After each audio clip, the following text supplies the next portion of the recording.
Ang mabuting balita mula sa langit sa araw na ito. Ikalimang linggo ng Kwaresma. Magsisi tayong mataos, halinang magbalik loob sa mapagpatawad na Diyos. Sa Kanya tayo'y dumulog at manumbalik na lubos. Ang mabuting balita ng Panginoon ayon kay San Juan. Pinupuri ka namin, Panginoong Hesukristo. Noong panahong iyon, si Jesus ay pumunta sa bundok ng mga Olibo. Kinaumagahay, nagbalik siya sa templo.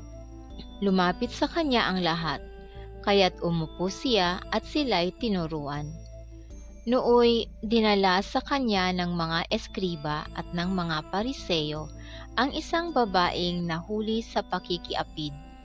Pinatayo ito sa harapan nila at sinabi kay Jesus, "Guro, ang babaeng ito'y nahuli sa pakikiapid. Ayon sa kautusan ni Moises, dapat batuhin hanggang sa mamatay ang mga gaya niya. Ano ang masasabi mo?"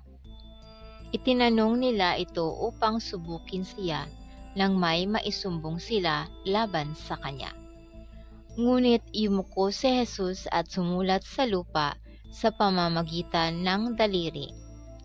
Ayaw nilang tigilan ng katatanong si Jesus, kaya't sila'y tiningnan niya at sinabi ang ganito, "Sino man sa inyo na walang kasalanan ang siyang maunang bumato sa kanya."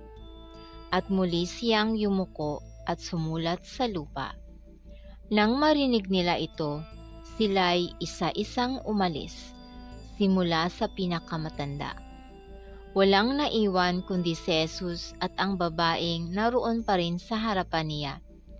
Tiningnan siya ni Jesus at tinanong, "Nasaan sila? Wala bang nagparusa sa iyo?" "Wala po, Ginoo," sagot ng babae.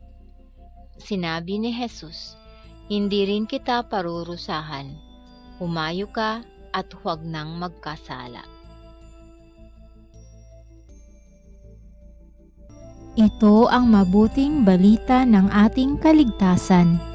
Papuri sa Diyos.